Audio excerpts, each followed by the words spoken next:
నమస్కారం. ప్రతిధ్వని కార్యక్రమానికి స్వాగతం. దేశ ఆర్థిక గతిని సమూలంగా మార్చేందుకు పెద్ద నోట్లను రద్దు చేస్తూ ప్రధాని మోదీ తీసుకున్న నిర్ణయం అత్యంత విప్లవాత్మకమైనదని ఆర్థిక నిపుణులు అభివర్ణిస్తున్నారు. దేశహితమై ఆర్థిక వ్యవస్థలో పెను మార్పులకు మూలమవుతుందన్న విశ్లేషణ కూడా వినిపిస్తుంది. దేశం నగదు రహిత లావాదేవీల దిశగా దూసుకుపోతున్న వేళ బ్యాంకింగ్ వ్యవస్థ మరింత బలోపేతం అవుతుంది. ప్రజల జీవన శైలి, ఆర్థిక అలవాట్లలో గుణాత్మక మార్పులు వస్తాయి. అవినీతి, అక్రమార్కులకు అడ్డుకట్ట పడటంతో పాటు జనసామాన్యం జీవన ప్రమాణాలు మెరుగవుతాయి.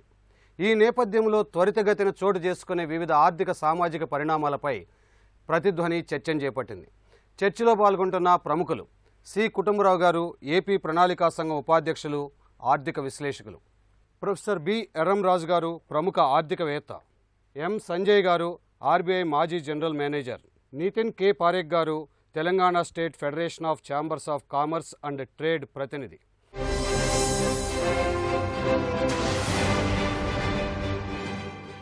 పెద్ద నోట్ల రద్దు తర్వాత చోటు చేసుకుంటున్న పరిణామాలపై ప్రముఖ బ్యాంకింగ్ రంగ నిపుణులు నరసింహమూర్తి గారి అభిప్రాయం తెలుసుకుందాం. నమస్కారం నరసింహమూర్తి గారు. నమస్కారం. దేశ హితానికి, ఆర్థిక ప్రగతికి మోదీ సర్కారు తీసుకున్న పెద్ద నోట్ల రద్దు నిర్ణయం ఏ మేరకు దోహదపడుతుందంటారు? Demonetisation of 500 and 1000 rupee notes చాలా సాహసోపేతమైనది, సంచలనాత్మకమైనది. ఒక విధంగా చెప్పాలంటే సర్జికల్ స్ట్రైక్ అని చెప్పచ్చు. ప్రతి వాళ్ళు దీన్ని స్వాగతించారు. ఈ స్కీమ్ ఏదైతే నల్లధనాన్ని మేము బయటికి తీసుకొస్తాం అని చెప్పి రూపుమాపుతాం అని చెప్పారో, ఇది కూడా వాటిలో ఒక స్టెప్ అన్నమాట. కంటిన్యూస్గా స్టెప్స్ తీసుకుంటూ వచ్చారు. ఓటు తీసుకున్నప్పుడే ఎస్ఐటి ఫామ్ అయింది. ఫారిన్ ఫండ్స్కి విఐడిఎస్ ప్రకటించారు. ఇండియన్ ఫండ్స్కి విఐడిఎస్ ప్రకటించారు. మీకు బెనామీ చట్టం వచ్చింది. కంటిన్యూస్గా ఇన్కమ్ ట్యాక్స్ డిపార్ట్మెంటు ఎక్కడెక్కడితో డౌట్లు ఉన్నాయో వాళ్ళని కొంచెం బెదిరిస్తూ వచ్చేప్పటికే విఐడిఎస్లో మీకు 65,000 కోట్లు డిక్లేర్ అయింది. ఇప్పటిదాకా చూస్తే 2 ఏళ్లలో 1,25,000 కోట్లు బ్లాక్ మనీ వేరియస్ స్టెప్స్లో వచ్చింది. జిఎస్టీ కనుక April 1 నుంచి ఇంట్రడ్యూస్ అవుతే బ్లాక్ మనీ జనరేషన్కి చాలా లిమిటేషన్ వస్తుంది.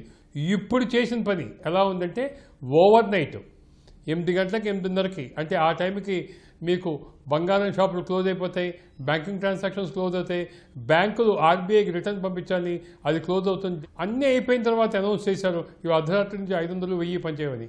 అంటే ఒక్క దెబ్బతో ఉన్న బ్లాక్ మనీ అంతా కూడా ఎవరెవరైతే జస్టిఫై చేయలేరో రేపు బ్యాంకులో డిపాజిట్ చేస్తే అది మొత్తం తుడిచిపెట్టుకుపోయిందనమాట. దేశ హితానికి ముఖ్యంగా బ్లాక్ మనీ పోయిన రోజున మీకు క్రైమ్ తగ్గుతుంది. క్యాష్ ఇటు తీసుకెళ్లే వాళ్ళు క్రైమ్ తగ్గుతుంది. 2, డైరెక్ట్గా దొంగతనాలు తగ్గచ్చు, హ్యాపీగా మనం జనాలు ఉండొచ్చు, క్రైమ్ రిలేటెడ్ యాక్టివిటీ, స్మగ్లింగ్ లాంటివి తగ్గుతాయి. 3, ఇండియాలో బ్లాక్ మనీ పోవటం వల్ల ఇదంతా ఏదైతే వైట్ అవుతుందో బ్యాంకుల్లో వస్తుంది, మిగతా అంతా పోతుంది. దీనివల్ల అడ్వాంటేజ్ ఏమిటంటే మనకి సేల్స్ ట్యాక్స్, కలెక్షన్స్ ఎక్కువ అవుతాయి. జీడిపికి ఇండైరెక్ట్గా బ్లాక్ మనీలో ఉన్నదంతా వైట్ అయిపోయి జీడిపికి, గ్రోత్కి ఉపయోగపడుతుంది.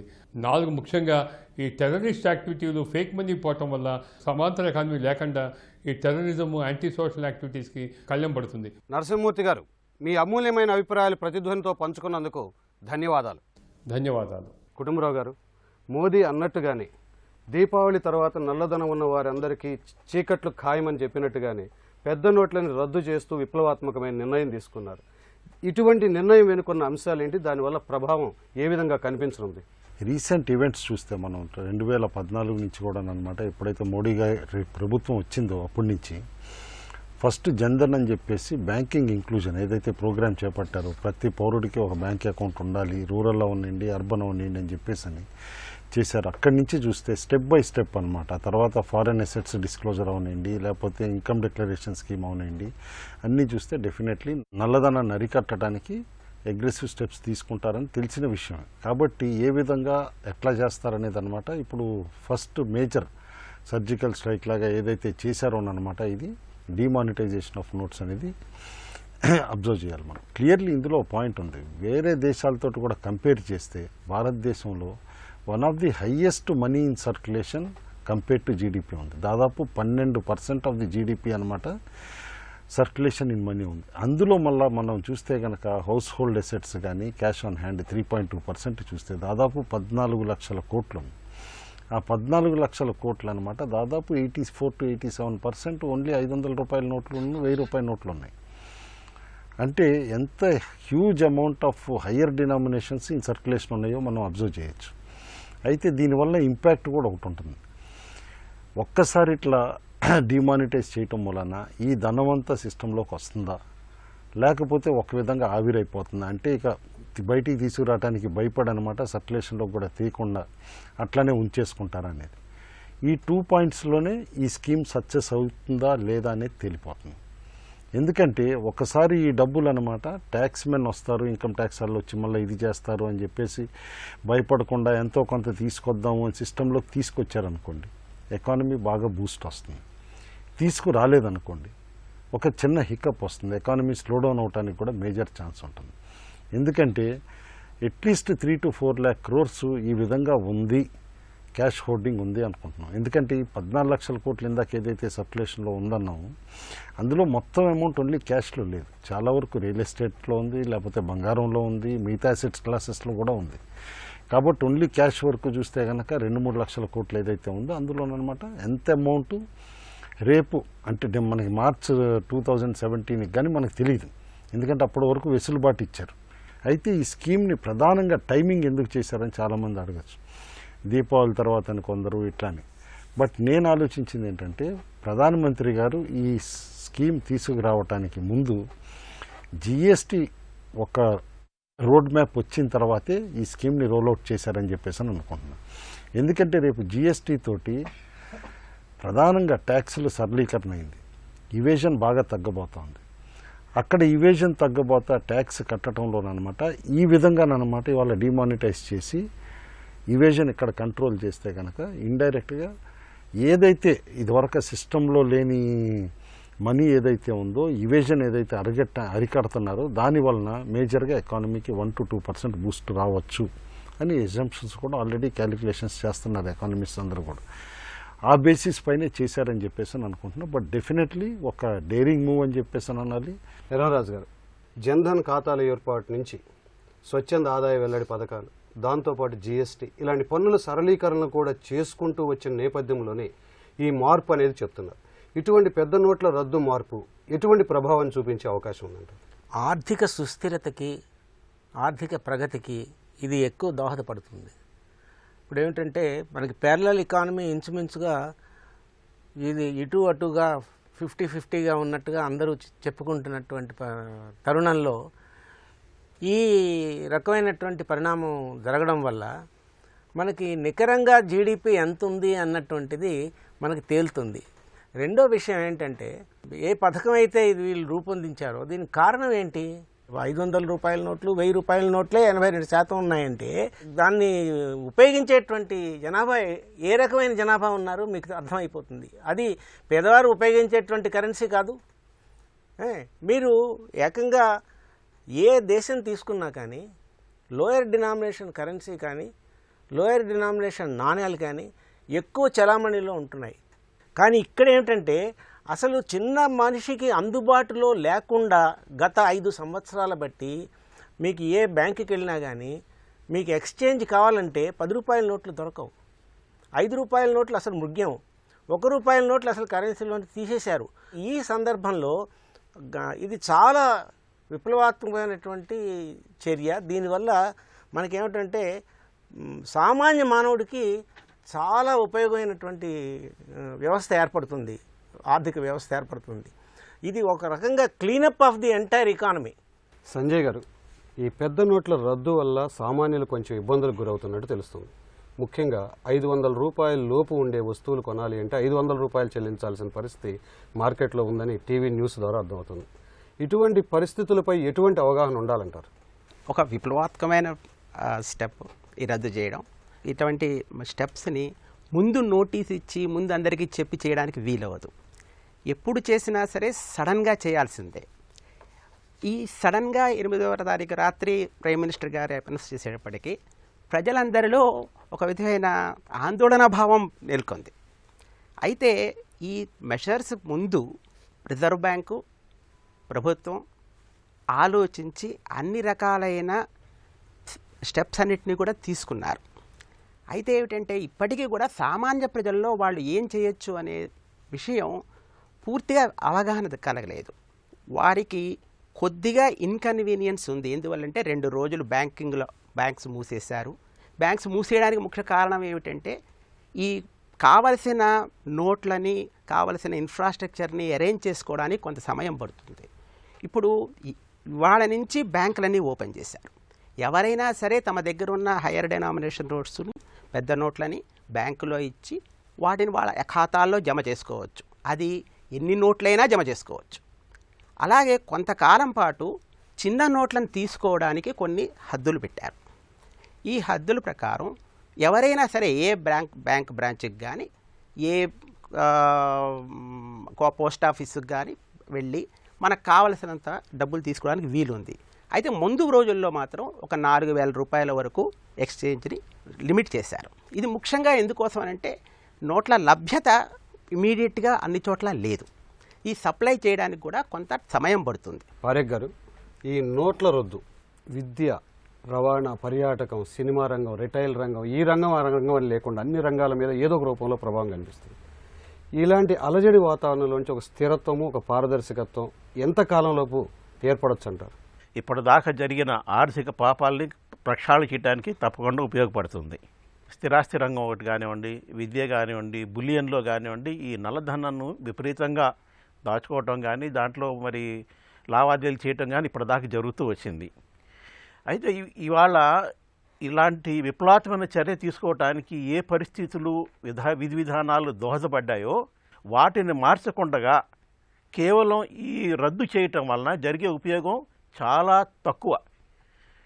యాక్చువల్ ముఖ్యంగా మనకి స్థిరాస్తిలో కానివ్వండి, మరి సినిమా రంగం కానివ్వండి, వీటిలో ఎందుకు జరుగుతూ ఉంది? ఎందుకంటే పన్నుల విధానంలో లోపభూయిష్టంగా ఉన్నాయి, వేధింపులు, లంచగొండితనాన్ని ప్రోత్సహిస్తూ ఉన్నాయి. సో ఇలాంటి పరిస్థితుల్ని మనం ప్రక్షాళన చేయకుండా ఇవాళ దాకా మనం చేసిన పాపాలని కడుక్కోవటానికి ఈ చర్య ఉపయోగపడుతుంది తప్ప ముందు మళ్ళీ ఇలాగ జరగకుండా ఉంటాయని అంటే అవకాశం లేదు. ఎందుకంటే ఇవాళ దాకా ఉన్న కరెన్సీని రద్దు చేశాం, కానీ దాని స్థానంలో ఇంకొక 500 పెట్టాము, 1000 స్థానంలో 2000 పెట్టాం. అంటే ఇది మనం ఏ దిశగా వెళ్తున్నాం అనేది ఒకసారి ఆలోచించుకోవాలి. ఆర్థిక వ్యవస్థను మీరు ప్రక్షాళన చేయాలి అని అనుకున్నప్పుడు కేవలం ఇది ఒక మార్గం, దీంతో పాటు ఇంకా తక్కినవి చేయాలి. అవన్నీ చేసినప్పుడే కరెక్ట్ రిజల్ట్స్ వస్తాయి. కుటుంబరావు గారు, ఒక పక్క పెద్ద నోట్లు రద్దు అంటూ మరలా 2,000 రూపాయల నోటుని ప్రవేశపెడుతున్నారు. ఆంధ్రప్రదేశ్ ముఖ్యమంత్రి చంద్రబాబు నాయుడు గారు కూడా ఈ 2,000 రూపాయల నోటు అనేది ప్రస్తుతమే కానీ దీర్ఘకాలంగా ఉండకూడదు అని ఒక అభిప్రాయాన్ని వ్యక్తం చేశారు. దీని మీద ఒక సమీక్ష అవసరం అంటారా?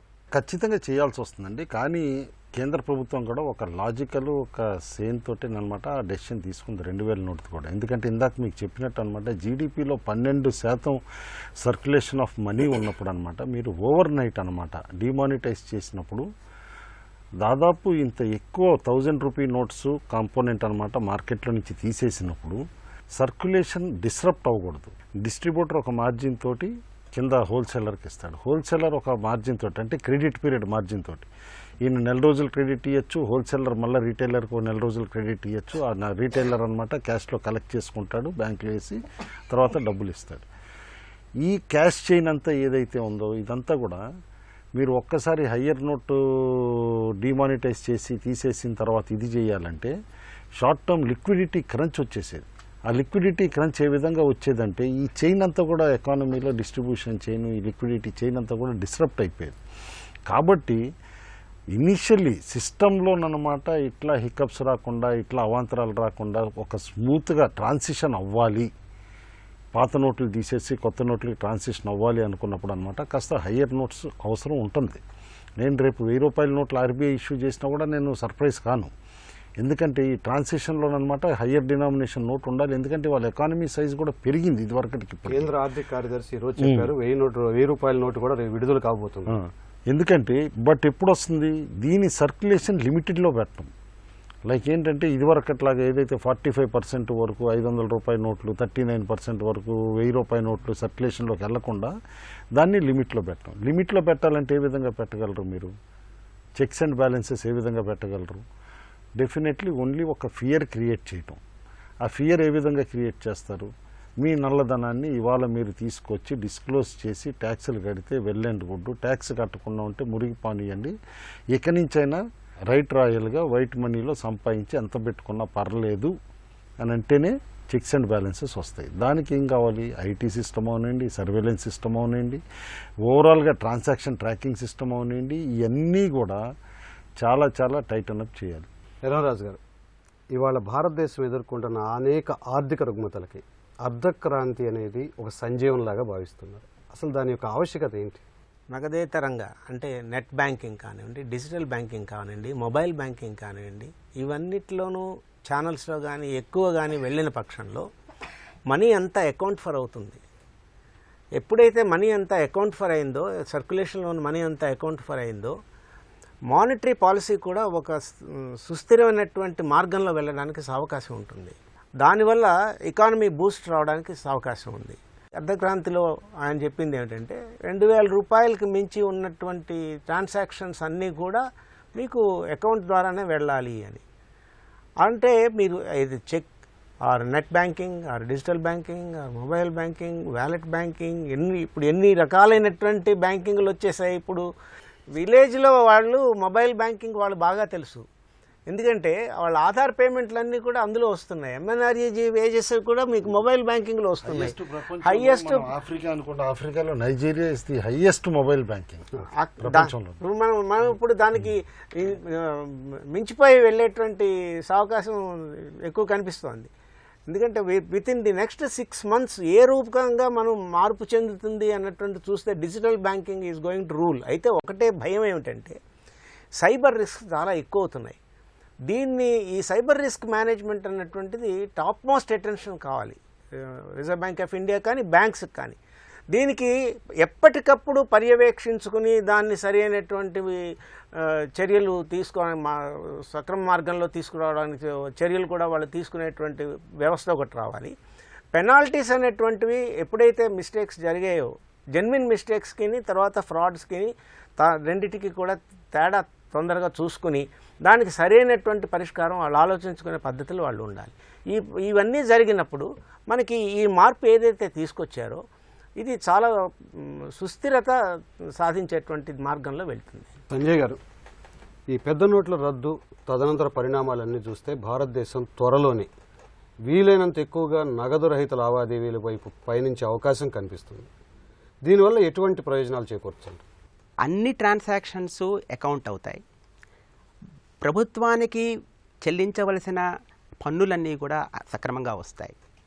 ఇప్పటి వరకు కాన్సన్ట్రేషన్ ఏమిటంటే ఈ డిజిటల్ బ్యాంకింగు, ఇంటర్నెట్ బ్యాంకింగు వీటిని ఉపయోగించి ప్రభుత్వం ఇచ్చే సబ్సిడీసు అవన్నీ కూడాను బ్యాంక్ అకౌంట్ల ద్వారా ప్రజలకు అందుతున్నాయి. మనం లాస్ట్ 10-12 ఏళ్లలో చూస్తే విప్లవాత్మకమైన మార్పులు వచ్చాయి ఇందులో. దీనివల్ల ప్రభుత్వానికి కూడా చాలా డబ్బు వేస్ట్ అవ్వకుండా సేవ్ అవుతూ వచ్చింది. అలాగే ప్రజల నుంచి వచ్చే వాటికి కూడాను ఇంటర్నెట్ బ్యాంకింగ్ కానీ, ఏటీఎంస్, క్రెడిట్ కార్డ్స్ ఇవన్నీ కూడా ఉపయోగిస్తూ లావాదేవీలు జరిపేటట్టయితే సరి అయిన ట్యాక్స్ వస్తుంది ప్రభుత్వానికి, దాన్ని ప్రభుత్వం వెల్ఫేర్ మెజర్స్కి ఉపయోగించడానికి కూడా సరిపోతుంది. సైబర్ సెక్యూరిటీ మీద కూడా చాలా రీసెర్చ్ జరుగుతుంది. ప్రత్యేకమైన ఒక రిజర్వ్ బ్యాంక్ యొక్క ఆర్గనైజేషన్ ఐడిఆర్బిటి, ఇక్కడైతే నేను కూడాను వారికి కొంత సేవలు అందిస్తున్నాం. వాళ్ళు ప్రత్యేకంగా ఈ బ్యాంకింగ్ టెక్నాలజీ మీద వాళ్ళు ప్రత్యేకత వాళ్ళ రీసెర్చ్ వాటి ఎలా డెవలప్మెంట్ రావాలి అని చెప్పి దాని మీద ప్రయత్నిస్తున్నారు. దీనిలో బ్యాంకులన్నీ కూడా భాగస్వాములు. సో త్వరలో బ్యాంకింగ్ వ్యవస్థలు ఇంకా పటిష్టమయ్యి ఈ లావాదేవీలు అన్నీ కూడా నగదు రహితంగా జరిగేటైతే దేశానికి చాలా ఉపయోగపడుతుంది. బ్రిటిష్ కాలం నుంచి ఉన్న ట్రెజరీ కోడ్ని మనం మార్పు చేయనంత కాలం ఇన్ని మార్పులు చేసినా కానీ దానికి అనుసంధానం చేయలేకపోతున్నాం. అంచేత ఆ ట్రెజరీ కోడ్ని సమూలంగా మార్పు చేయాలి. రానున్నటువంటి 50 సంవత్సరాల్లో ఏ రకంగా జరుగుతుంది అన్న పద్ధతిలో ట్రెజరీ కోడ్ మార్పు చేస్తే తప్ప ఈ మార్పులన్నీ కూడా వాటికి మనకి సరైనటువంటి గుణం కనిపించదు. పారేఖ్ గారు, మోదీ ప్రభుత్వం తీసుకుంటున్న ఆర్థిక సంస్కరణల్ని, అర్ధక్రాంతిని మిళితం చేస్తే ఎటువంటి ధనాత్మక ఫలితాలను మనం ఆశించవచ్చు? టెక్నాలజీయే ఈ మార్పు ఆర్థిక సంస్కరణలో అతి ముఖ్యమైన భాగం కాబోతున్నాయి. ముందు కూడా అక్కడి నుంచే మనకి పారదర్శకత ఇవన్నీ కూడా రాబోతున్నాయి. అయితే ఆర్థిక సంస్కరణలో ముఖ్యమైన భాగం ఏంటంటే పన్ను విధానాల సంస్కరణ. అది ఇప్పటికీ కూడాను ఎంత మనం ప్రయత్నం చేసినా కూడా లోపభూయిష్టంగానే జరుగుతూ ఉంది. ఎన్ని మార్పులు చేసినప్పుడు జీఎస్టీ వెళ్ళినా కూడా అనేక రకాల లోపాలు అందులో ఇప్పటికీ మనకు కనిపిస్తూ ఉన్నాయి. వీటన్నిటికీ ఒకే ఒక మార్గం ఇప్పుడు ఏంటంటే అర్ధక్రాంతి అనే విధానం ఏదైతే ఉందో దానికి ఏంటంటే చాలా మనకు పొలిటికల్ విల్ కావాల్సిన అవసరం ఉంది. మనకున్న వాళ్ళ రాజకీయ పరిణామాల వల్ల ఏంటంటే ఆ పొలిటికల్ విల్ రావటం లేదు. అర్ధక్రాంతి వచ్చినట్లయితే ఈ పన్ను విధానంలో ఉన్న లోపాలు కానివ్వండి, వేధింపులు కానివ్వండి, ఇంకొన్న చాలా మటుకున్న లిటిగేషన్ కానీ పూర్తిగా మనకు అంతం అవడానికి ఒక చాలా చక్కటి అవకాశం అయితే ఉంది. ఇలాగే మనం చేస్తున్న మార్పుల్లో కూడా మనం ఒక రూరల్ ఇండియాను కూడా ముఖ్యంగా భాగం చేయాల్సి ఉంది. ఇందాక నేను చెప్పినట్టుగా ఇవాళ ఈ మార్పు మనకి కొద్దిగా ఇబ్బందికరం ఎందుకు అయిందంటే బ్యాంకింగ్ వ్యవస్థ మనకి రూరల్ ఏరియాస్కి ఇంకా స్ప్రెడ్ అవ్వలేదు. ప్రతి విలేజ్లో కూడాను మనకి బ్యాంకింగ్ వ్యవస్థ అప్పుడే ఈ అర్ధక్రాంతిని మనం తేవడానికి అవకాశం ఉంది. అప్పటిదాకా ఈ ఎంతో కొంత లోపాలతో ఉన్నా సరే ఈ ఆర్థిక సంస్కరణలు చేపట్టడం తప్పట్లేదు. ఇకపోతే కొన్ని విషయాల్లో ఇప్పుడు 1000 రూపాయల బదులు 2000 నోట్స్ ఇచ్చారు. అలాగే 500 బదులు 600 రూపాయల నోటు ఏదో తీసుకొస్తే బాగుండేది. వాళ్ళు ఏముందంటే రూరల్ ఇండియాలో పాత నోటు ఏదో కొత్త నోటు ఏదో వాళ్ళు కనుక్కోలేరు. వాళ్ళు 500కి 500 వచ్చింది కదా అని అనుకుంటారు. ఇలాగ మార్పులు చేసేటప్పుడు కొన్ని విప్లవాత్మక నిర్ణయాలు తీసుకొని ఈ మార్పులు చేసినట్లయితే దానికి ఫలితాలు మనకి బాగా ఉపయోగపడతాయి అన్నమాట. మోదీ అధికారంలోకి వచ్చిన తర్వాత తీసుకున్న అతిపెద్ద ఆర్థిక సంస్కరణగా పెద్ద నోట్ల రద్దును నిపుణులు పేర్కొంటున్నారు. దేశంలో నల్లధనం అరికట్టడంతో పాటు నగదు రహిత లావాదేవీల వైపు ప్రజల్ని మళ్లించాలంటే అర్ధక్రాంతి గొప్ప సంజీవని కాగలదంటున్నారు. ఆ దిశగా మోదీ సర్కార్ మరింత దృష్టి పెట్టాలని కోరుతున్నారు. ఇది నేటి ప్రతిధ్వని. నమస్కారం.